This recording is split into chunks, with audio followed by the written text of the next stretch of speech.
All right, continuing in chapter 9, we're going to begin with slide number 19, talking about future number 4, war becomes unthinkable.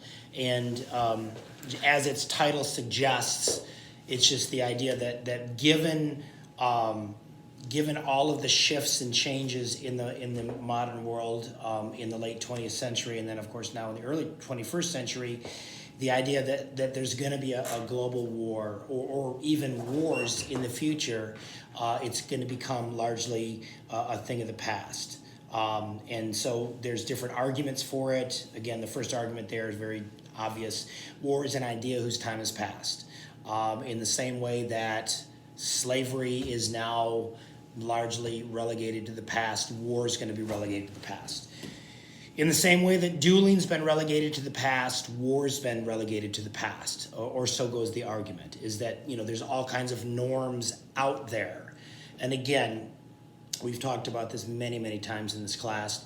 The economic interconnectedness of the world makes it such that why would one country go to war with another country when country A's factories are in country B?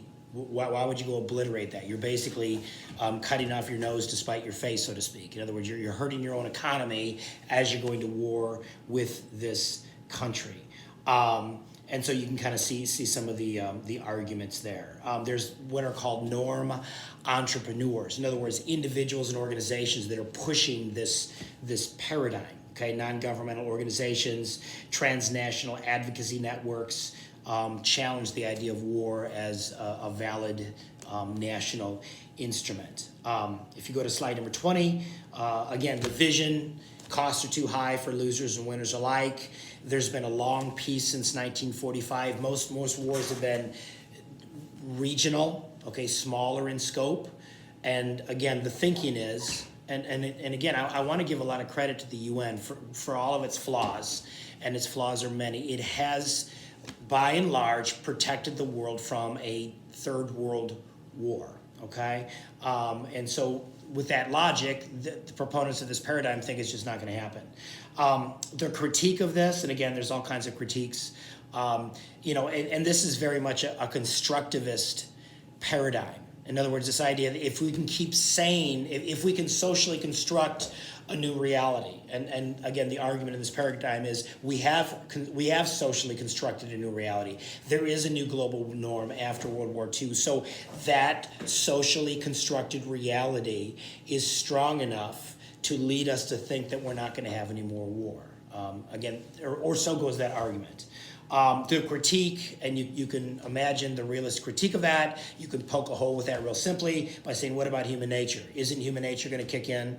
Isn't somebody going to bomb somebody? Isn't a terrorist attack inevitably going to happen? All it takes is a single person, a single state to disrupt this balance. Isn't this norm, although admirable, if you will, isn't it incredibly fragile? Isn't reality going to mess it up? Again, remember what I said a while back.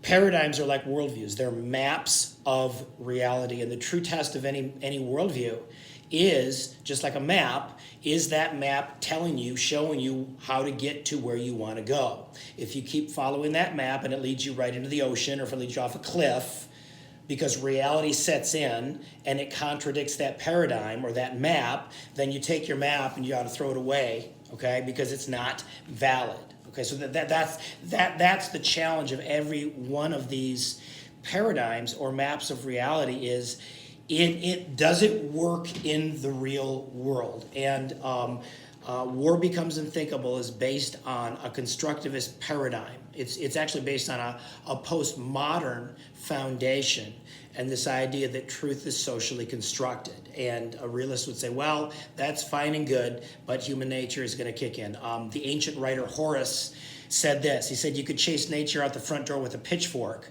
but in the end, it always returns. And so the realist would say, listen, you can keep chasing that human nature out with a pitchfork. You can keep saying war's not going to happen, but I'm sorry, by the time you come back in your house, you will have found that it came around the front door and it's sitting on the couch staring at you, waiting for you when you walk in the door. It's going to basically dismantle your vision here, okay? The argument that war has become unthinkable rests on an assumption of rationality, okay? And of course, states that engage in war, they miscalculate others, they miscalculate their strengths and the others' weaknesses, they misperceive what other nations are doing, and they blunder their way into warfare, okay? In other words, reality says that this is gonna happen. If you go to slide number 21, you can see the other critique. It's the assumption that human beings are coming to a universal consensus that war is unthinkable. Throw in the 9/11 attacks, throw in radical Islam, throw in a belligerent Russia and Vladimir Putin, right? And what happened in Crimea. And them flexing their muscles and taking back territory that they think they lost at a time of weakness, okay? It tends to throw a wrench into that. And then you take radical Islam and their views about the afterlife, and that martyrdom actually basically gains you points in paradise, okay? What rationality can argue against that? Okay, it's really hard to prevent warfare if you've got a significant contingent of people, or even a small contingent of people that believe that. So it's kind of interesting. Another aspect of the critique is, while Western Europeans have concluded that war is no longer acceptable, surprise, surprise, surprise, the whole world is not European. The whole world doesn't think like Europeans. The whole world doesn't think like either free market capitalists or this liberal paradigm, okay? In other words, if all that you have is a Eurocentric view of the world, you're going to misperceive things, because perhaps another nation, again, we talked about this, there's multiple strands of modernity converging in the world today. It's not just the European version, you've got the Asian version, and you've got the sub-Saharan African version, and you've got all of these different versions converging, and it's going to be different, and it may not be the rationality that gives you the means to think that war is unthinkable. Another interesting argument that is made there is recent trends in Asia hint that it will most likely replicate Europe's bloody past. In other words, one argument is, just as 1920s and 1930s Europe was the peace was very fragile, the peace was very unstable. You had the rise of Germany, and you had a lot of other nations that were kind of backing off, and because they were too busy dealing with their own economy and their depression, and they weren't pushing back on Nazi Germany. China is likened to Nazi Germany.